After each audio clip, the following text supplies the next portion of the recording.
Hello everyone, स्वागत छ हाम्रो च्यानल हाम्रो इन्जिनियरिङमा। अब चाहिँ मैले चाहिँ आर्कजिएसको चाहिँ सिरियल वाइज चाहिँ सबै कुराहरू चाहिँ गर्न सक्ने कुरा, मलाई आउने कुराहरू चाहिँ मैले तपाईँहरूलाई सिकाउँछु। सो लेट्स स्टार्ट है त। फर्स्टमा चाहिँ अब हामी डाउनलोडिङ प्रोसेसमा जान्छौँ। डाउनलोडिङ प्रोसेसमा यसमा चाहिँ अब मैले चाहिँ इन्टरनेट ब्राउजरमा जान्छु। त्यसपछि यहाँ चाहिँ मैले एउटा चाहिँ साइटमा डाइरेक्ट जान्छु। त्यो साइटबाट चाहिँ मैले डाउनलोड गरेको जुन साइटबाट चाहिँ मैले डाउनलोड गरेँ त्यही साइटमा चाहिँ डाइरेक्ट जान्छु। taaiwebs.com छ। सो मैले यसलाई इन्टर गर्छु अनि यसलाई चाहिँ म यहाँ चाहिँ इङ्ग्लिस गराउँछु, किन अहिले हामीले चाहिँ बुझ्न सकिन्न फेरि। सो यसमा चाहिँ मैले भनेर यहाँ चाहिँ अब यहाँ तपाईँले देख्न सक्नुहुन्छ, यहाँ चाहिँ ArcGIS 10.8.2 extension analysis of geographical data भन्ने छ। क्लिक गर्छु। सो अब यसलाई चाहिँ अब यो हामीले चाहिँ डाउनलोड गर्न सकिन्छ। यसको पासवर्ड चाहिँ यहीँ रहेछ, तपाईँहरूले देख्न सक्नुहुन्छ यो यसको पासवर्ड। सो अब यसलाई चाहिँ यो मैले चाहिँ डाउनलोड गरिसकेको भएर चाहिँ मैले यसलाई डाउनलोड गर्न, तपाईँहरूले चाहिँ यहाँबाट डाउनलोड गर्न सक्नुहुन्छ। सो मसँग चाहिँ अलरेडी मैले चाहिँ ब्याकअप फाइल राखेको छु। सो यहाँ चाहिँ छ, मैले यसलाई चाहिँ ओपन गर्छु। ओपन गरिसकेपछि यसलाई चाहिँ म एक्सट्र्याक्ट गरिदिन्छु, डेस्कटपमै गरेँ। ओके, तपाईँले यति गरिसकेपछि यहाँ चाहिँ पासवर्ड आउँछ। सो मैले चाहिँ यसमा webs.com हाने, यो चाहिँ एब्स्ट्र्याक्ट भइरह।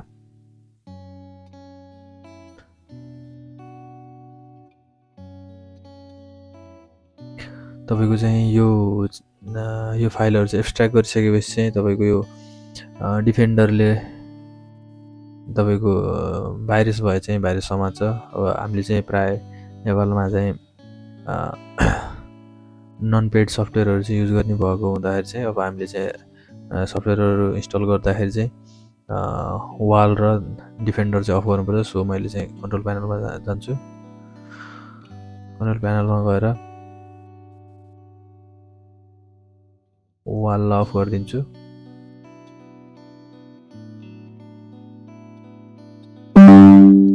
त्यसपछि डिफेन्डरमा जान्छु म।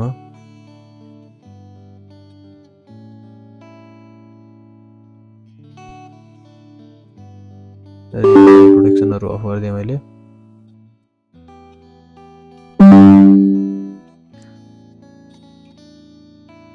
यसलाई मिनिमाइज गर्छु मैले। अब हाम्रो फाइल चाहिँ एक्सट्र्याक्ट भइसकेको छ। सो मैले चाहिँ यो फाइललाई खोलिसकेपछि यसमा चाहिँ इन्स्टल प्याच र अब रिड छ। रिडमीमा चाहिँ अब हामीले चाहिँ इन्स्ट्रक्सन छ। रार फाइललाई चाहिँ हामीले एक्सट्र्याक्ट गरेर फाइललाई इन्स्टल गर्ने हो। त्यसपछि चाहिँ हामीले चाहिँ यो उसलाई चाहिँ रन गर्न, लाइसेन्सिङ गर्नको लागि चाहिँ replace the original file from .dlls भन्ने छ। अब यो चाहिँ प्याच गर्नको लागि हो। सो मैले यसलाई हालचालको लागि काट्दिएँ। सो अब म चाहिँ अब यो प्याचमा गएर तपाईँको यो बिन छ, बिनमा यो फाइल चाहिँ तपाईँको यो फाइल लगेर चाहिँ हामीले इन्स्टल फोल्डरमा लगेर राख्यो भने चाहिँ हाम्रो लाइसेन्सिङ हुन्छ। सो अब यो चाहिँ सेकेन्ड प्रोसेस हो। सो मैले चाहिँ यहाँ फर्स्टमा इन्स्टल गर्छु। यो चाहिँ तपाईँको यो तपाईँले यहाँ देख्न सक्नुहुन्छ। यसमध्येको चाहिँ अब हामीले चाहिँ ArcGIS डेस्कटप 10.82 हो यो चाहिँ। अब यसलाई चाहिँ हामी रन गर्छौँ। नेक्स्ट, अब यो चाहिँ मैले पहिला इन्स्टल गरेको थिएँ। सो मैले अहिले चाहिँ ओभरराइड गर्छु। तपाईँहरूको यो पपअप आइकन चाहिँ तपाईँहरूले फर्स्टमा गर्नु भइराखेको छ भने चाहिँ यो आइकन आउँदैन। सो मैले do it this for all conflict भन्छु, ओभरराइड गरिदिन्छु म।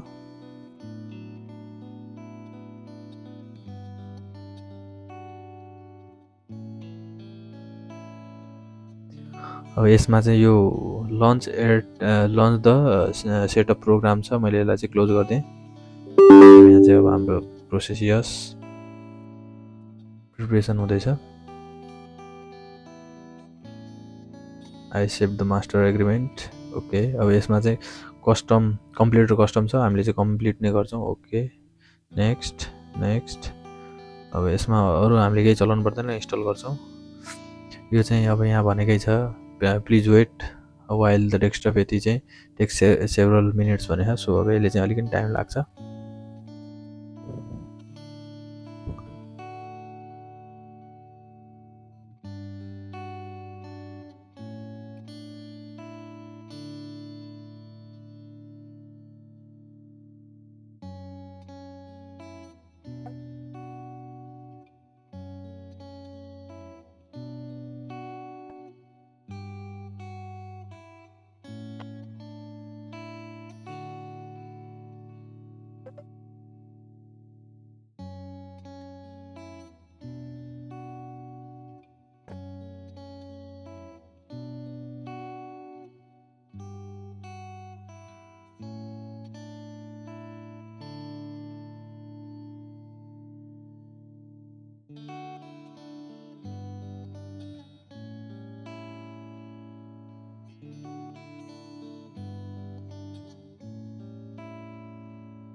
ल यति भइसकेपछि यो चाहिँ इन्स्टल भइसकेको छ। अब यसलाई चाहिँ मैले फिनिस गर्छु।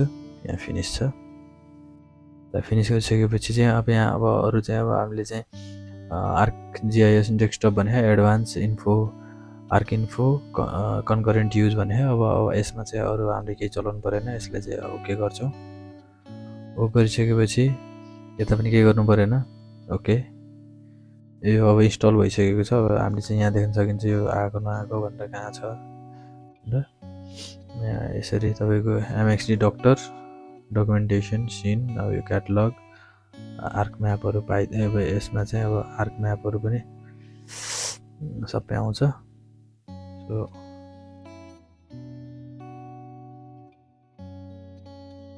अब हामीले चाहिँ सबै देख्न सकियो।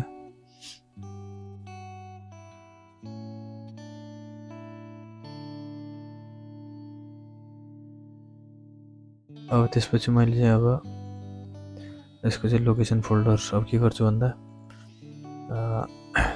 प्याचमा जान्छु। प्याचमा गएर बिनमा गएर यसलाई चाहिँ म कन्ट्रोल सी गर्छु। कपी गर्नु पर्यो अथवा हामीले चाहिँ यहाँबाट नै यसरी सी मोड गरेर मैले यसलाई चाहिँ कपी गरेँ। कपी गरिसकेपछि अब म यसको लोकेसन फोल्डरमा इन्स्टल लोकेसन फोल्डर चाहिँ गर्छु। सो मैले त्यसको लागि चाहिँ है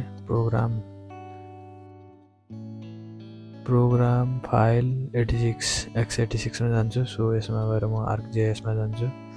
डेस्कटप 10.8 यसमा अब बिनभित्र चाहिँ अब अघि हामीले चाहिँ उ गरेको फाइलहरू चाहिँ यहाँ यहीँ छ। सो मैले यसलाई चाहिँ कन्ट्रोल भी गरेँ। यसमा चाहिँ यस्तो आउँछ replace the file in the destination भन्छु मैले। कोर AF core.dll छ। यसलाई मैले रिप्लेस गरिदिन्छु। कन्टिन्यू गरेँ। कन्टिन्यू गरिसकेपछि अब मैले यसलाई काटिदिन्छु। यसलाई रिफ्रेस गरिदिन्छु।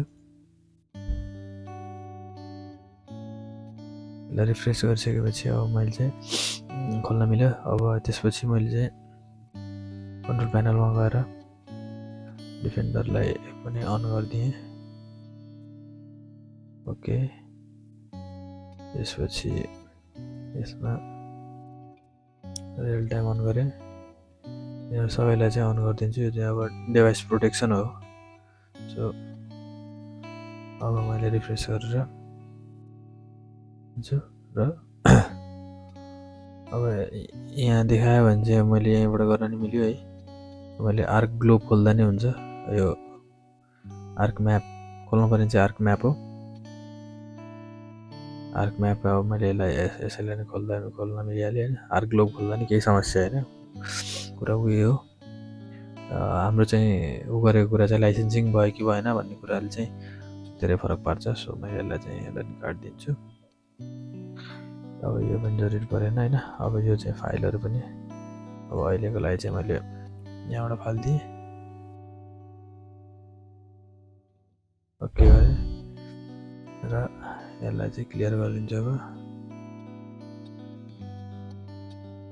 आर्क ग्लोब चाहिँ खुलिसकेको छ।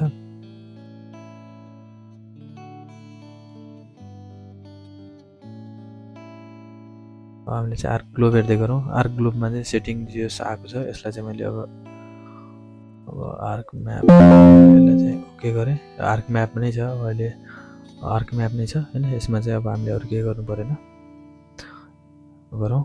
त्यसपछि आएर यो इन्टरफेस खुल्छ। अब यो इन्टरफेसमा चाहिँ अब हामीले चाहिँ हाम्रो चाहिँ यो आर्क म्यापमा जिआइएसमा गर्ने कामहरू चाहिँ अब यही इन्टरफेसमा बसेर काम गर्ने हो।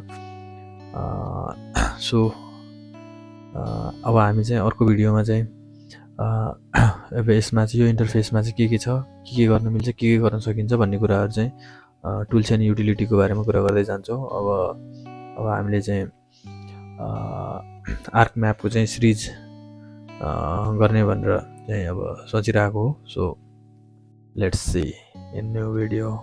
Thank you for watching.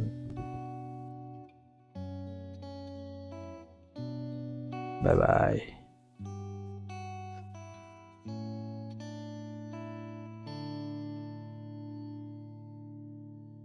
यो क्र्याक भइसकेपछि चाहिँ अब यो हाम्रो इन्टरफेस चाहिँ लाइसेन्सिङको केही यताउता केही देखाउन्न, धेरै मैले ट्याबहरू खोलेको भएर चाहिँ भयो।